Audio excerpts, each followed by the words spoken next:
বৃষ্টি নামলো বলে কিন্তু বেরো। Hey guys, welcome back to our channel. আশা করছি তোমরা সকলে ভালো আছো। ভেবেছো যে আমি পৃথ্বী ওরহন এটা বলবো। তো আমরা আজকে বাড়িতে যাচ্ছি, কিন্তু সবার প্রথমে যাব দিদি বাড়িতে। আর দিদির জন্য সারপ্রাইজ না বললেও হয়। সারপ্রাইজও বলতে পারো, না বললেও হয়, কারণ জামাইবাবু আমায় বেশিরভাগ সময় ওদের কি মোবাইল টোবাইল কিনবে আমি ঠিক করে দিই। তো এবার কি জামাইবাবু টাকা পাঠিয়ে বললো একটা মোবাইল নিয়ে যা। টাকা পাঠিয়ে বলেছে কেন, দিদি বাড়িতে ব্লগ স্টার্ট করেছে, ওর জন্য যে ভালো ফোন একটা দরকার, তাই জামাইবাবু ওকে কিছু টাকা পাঠিয়েছে। আমিও রিলায়েন্সে কিনতে গেছিলাম, কিছু ক্লিপ দেখিয়েও দেবো। তো মোটামুটি দিদির জন্য একটা মোবাইল ঠিকঠাক মনে হলো যে হ্যাঁ রিলায়েন্সে কিনতে যাওয়ার পর দেখলাম যে জামাইবাবু যা পাঠিয়েছে আমি আর একটুখানি মিক্স করে একটা ভালো মোবাইল হয়ে যাবে, তাই নিয়ে নিলাম। আর গিয়ে এখন দেবো কি রিয়াকশন বা কি হ্যান ত্যান, পুরো ব্লগটা কন্টিনিউ দেখতে থাকো, লেট করবো না। আমি প্রচুর তাড়াতাড়ি কথা বলছি, কারণ হচ্ছে ওয়েদারের অবস্থা খারাপ, তাড়াতাড়ি বেরোতে হবে। চলো যেতে যেতে দেখা হচ্ছে তোমাদের সাথে। চলো বেরোই, বৃষ্টি নামবে।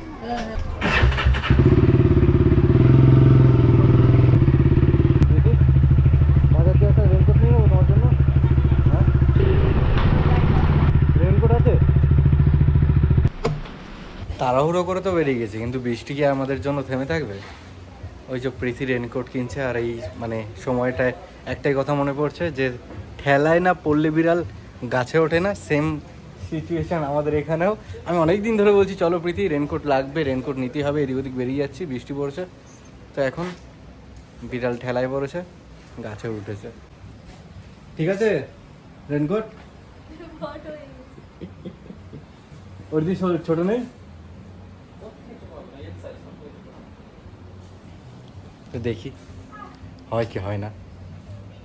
রেনকোট কেনার পরে বৃষ্টি থেমে গেছে, কিন্তু আবার হবে, এরকম বৃষ্টি হচ্ছে বন্ধ হচ্ছে, ভালো লাগছে। চলো হ্যাঁ পুরোটাই দেখতে পাচ্ছে। চলো আর লেট করবো না, সোজা এখন কোথায় কোথায় দাঁড়াচ্ছি তখন তোমাদের সাথে দেখা হবে। আর গোপুরও সেট করে দিয়েছি ওখানে, দেখি কি কি ওখানে দেখা যায়।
তো আমরা বগুড়ায় পৌঁছে গেছি, আর এখন মিষ্টি নেওয়া হচ্ছে, মিষ্টি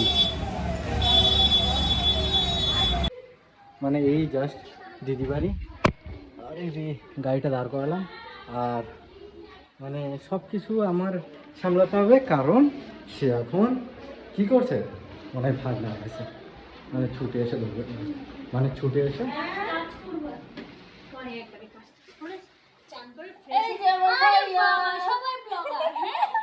সবাই ব্লগার। হ্যাঁ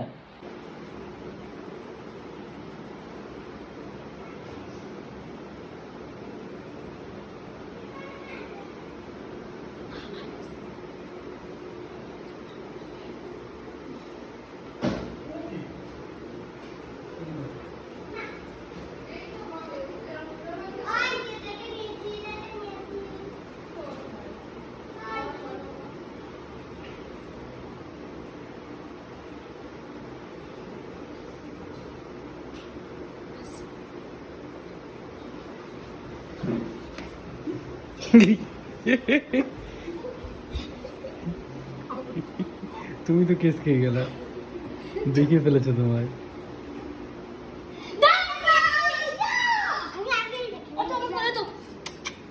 এই তোমার দাঁত কোথায় গেল? এই দাঁড়াও, দাঁত কোথায় গেল? এই যে দাঁত ফোগলা, দাঁত পোকলা। উঠছে আমার ভিডিওতে কিছুই উঠছে না। তো দিদি বাড়ি আসার পর তো সেরকম কিছুই দেখাতে পারলাম না, যার জন্য এসেছিলাম গিফটটা দেব। কি এত ডিস্টার্ব কেন করো তুমি? একটা ভিডিও করছি আমি। তো ওটা কেমন যদি একটুখানি সন্দেহ সন্দেহ হলো যে কেমন একটু বুঝতে পেরেছে। তো আমি একটু কিছু প্ল্যান করলাম যে এখন ব্যাপারটা অ্যাভয়েড করি, কালকে সকালে, মানে আমরা তো এখানেই থাকছি আজকে, কালকে সকালে ব্যাপারটা রিভিল করবো। মানে আমি ব্যাপারটা খুলে বলতে পারছি না, কারণ আমার একটা বুদ্ধিমান ভাগনা আছে। তো ওইটা কালকে সকালে হবে। আর এখন যাব আমি প্রীতিদের বাড়ি। তো মা ওয়েট করছে, আর অনেক অনেক কি বাইরে অনেক অন্ধকার হয়ে গেছে। তো চলো দেখি প্রীতি কি করছে। প্রীতি, হেই প্রীতি, হোয়াটসঅ্যাপ, কি করছো? চলো। হ্যাঁ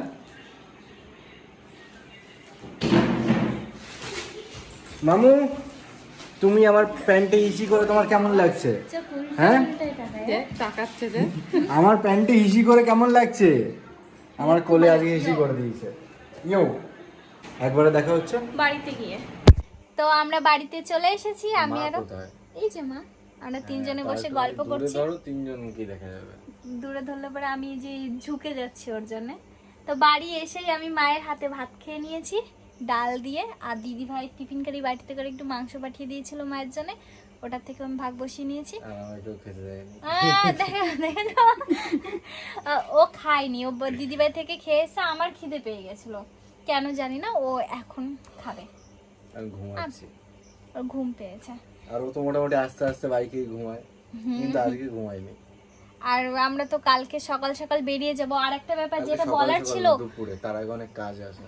সে কাজ আছে, সবকিছু তোমাদের সাথে শেয়ার করব। কিন্তু যেটা বলে বাড়ির থেকে বেরিয়েছিলাম যে দিদিকে ফোন, ওমা দিদির জন্য একটা ফোন কিনেছি, মানে জাইম্বু টাকা দিয়েছে, ও আর ও টাকা ভরে একটা দিদির জন্য ভালো ফোন কিনেছি।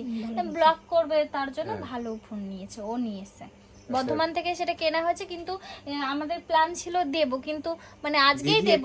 আমতা আমতা করছিল, কেমন জানি একটা বুঝতে পেরেছিল যে কিছু একটা ব্যাপার আছে, তাই আজকে আমি না, দিদি জানতো যে ফোন দিদির জন্য কেনা হবে, কিন্তু এখন দেব এটা দিদি জানো। মোটামুটি ভাবতেও পেরেছিল ওরা এসেছে হয়তো ফোন নিয়ে এসেছে আজকে হ্যাঁ। দিনই, তার কারণ শিওর হয়ে গেছে যে ফোন হ্যাঁ, আনেনি। কালকে সারপ্রাইজটা পাবে না, আজকে দিন, তার কারণ রাত হয়ে যাচ্ছিল, একটু কাজ বাজ ছিল এই বাড়িতে, একটু কাজ মানে আমাদের এমনি এই ভিডিওর বিষয়ে একটু কাজ ছিল, সেটা করার পরে আর সময় পাইনি। এদিকে 9টা বেজে গেছে, এই বাড়িতে আসতে হবে, তার জন্য আমরা তাড়াহুড়ো করেই চলে এসেছি। তাই আমি ওকে বললাম যে আমরা কালকে সকালে দিলে বেশি সুন্দর হবে, এখন দিয়েই চলে আসলে ওটা ব্যাপারটা ভালো লাগবে না, কালকে গিয়ে আনন্দটা অনেকক্ষণ ধরে দেখবো, তো তার জন্য আর আজকে দিনই কালকে দেব। কয়দিন পরে আমার দিদির স্বাদ হবে, আমাদের বাড়িতে একটা পুচকে আসবে, জানি না কি হবে, যাই হোক তার জন্য মা বাড়িতে এসছে। পুচকি আমরা তো সবাই পুচকেই চাই, জানি না কি হবে, যেটা হবে সেটা ভালোই হোক। আমার মা তো নাতি ছেলে চায়, আর আমাদের একটা ছোট পুচকি চাই, যাই হোক যেটা হবে সেটাই ভালো। তার জন্যই মা বাড়িতে এসে, দিদিও ছিল, দিদি কালকে গেল, আর আমরা যে আজকে হঠাৎ করে আসবো আমরা নিজেরাও জানি না। ক্লিয়ার করে দিই, আমাদের মানে দিদি ভাইয়ের।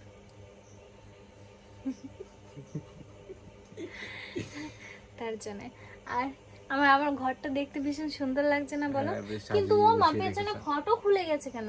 থাকে না, খুলে পড়ে যায় না? ঠিক আছে, আমার ঘরটাও তোমাদের সাথে শেয়ার করব। তো এইটা হচ্ছে আমার রুম, আমি তোমাদেরকে কালকে দেখাবো আমার রুমটা। যেটা সবার আগে আমার দেখানো উচিত ছিল আমার পুতুল, কেমন লাগছে সবাই জানিও কমেন্টে। এটা হচ্ছে সবার চাইতে বড়, তারপরে হচ্ছে আরো অনেকগুলো আছে আমার, এখানে নেই, ওই ঘরে রাখা আছে। এই ফুলদানিটা আমি কিনে নিয়েছিলাম, তাই না মা? তো তো বাড়িতে এসে ভীষণ ভালো লাগছে। ভালো তো লাগবেই। না, আমার ওই বাড়িতেও ভালো লাগে। খিদে পেয়েছে, মিষ্টি খাওয়া চলো। নিজে যেও মা, দেখো মিষ্টি এনে নিজেই খায়। হ্যাঁ, আরে আমার মিষ্টি ভালো লাগে। আমার মা পার্থ কাকুর মতো ভুড়ি বানাতে হবে না? আমার মা তাহলে পার্থ কাকুর মতো একটা গাল কিছু কয় দেখেছো তোমার জামাই? আমার মা, এই যে আমার মা একটু এখন অত লজ্জা পায় না, আগে একটু বেশি লজ্জা পেতো, এখন আর অত ক্যামেরার সামনে লজ্জা পায় না। যখন আমি প্রথম ব্লগ করতাম, আমার মা আমার বলতো, আমার মুখ দেখাবি না, আমি সেই মুখ দেখাতাম না, মা রান্না করতো, তাই না? এখন আর কোনো চাপ নেই। দেখি তুমি কি কি মিষ্টি এনেছো। আমি বললাম মায়ের জন্য মিষ্টি আনলে মা অত খায় না মিষ্টি। প্রফেশনাল ফেস ওয়াশ লেখা শেষ। আসার সঙ্গে সঙ্গে একটা রেড বুল আমি শেষ করে দিয়েছি 350 ml। মিষ্টি দোকানের থেকে কিনেছিল না? এটা হচ্ছে সন্দেশ ভাজা, দারুণ টেস্ট। তুমি আলু বলো। জাম। ইয়েস। তোর আমি 7 কাণ্ড রামায়ণ করার পরে হাত দিয়ে আসি। দেখেছো এত কিছু সব বেড়ে টেড়ে এখন হাত দিতে কোথায় ওইটা আমি মানে জাস্ট শোনো, হাত কারাবার বার হয়ে গেল তো। করা। যারা পরিষ্কার। ও মা, সবাই জানো মা বর্ধমানে সবাই শুধু বগুলার মিষ্টির নাম করে, খালি বলে কি হ্যাঁ, বলে খুব ভালো লাগে বগুলার মিষ্টি। আমাদের ওখানে রসগোল্লা ছিবড়ে ছিবড়ে, আর এইখানে রসগোল্লা পুরো সফট, মানে মুখে দিলেই গলে যায়, কথা বলতে বলতে জল চলে এসেছে। বাহ, তুমি তো ভালো ক্যামেরাম্যান হয়ে গেছো। কি করব, কেন মাকে ডাক দাও। ওমা এই যে এক পিস খাইতে হবে না, হিসাব করে আনা হয়েছে। 3টে নিয়ে না, খাতি হবে। মার কথা ধরে। কেন আমি ওরকম কইতে পারি না? হ্যাঁ পারো তো। আমি বললাম কথা ধরলে নাকি। এক পা করো পুরো। তোমার এক পিস, আমার এক পিস। কি সরভাজা? ইয়েস। টিনের ঘরটা কি সুন্দর লাগছে না আমাদের, বলো? পুরো রং করা এদিক দিয়ে। পরে কালকে সকালেই সবকিছু দেখাবো, এখনই যদি সব দেখিয়ে ফেলি কি করে হবে। ব্লগটা শেষ করে দিতে হবে এখানে। চলো। তো গাইস আজকের ভিডিওটা এই পর্যন্তই। ভালো লাগলে অবশ্যই লাইক কমেন্ট শেয়ার, আর চলো তাহলে আজকের মতো টাটা, দেখা হচ্ছে নেক্সট ব্লগে।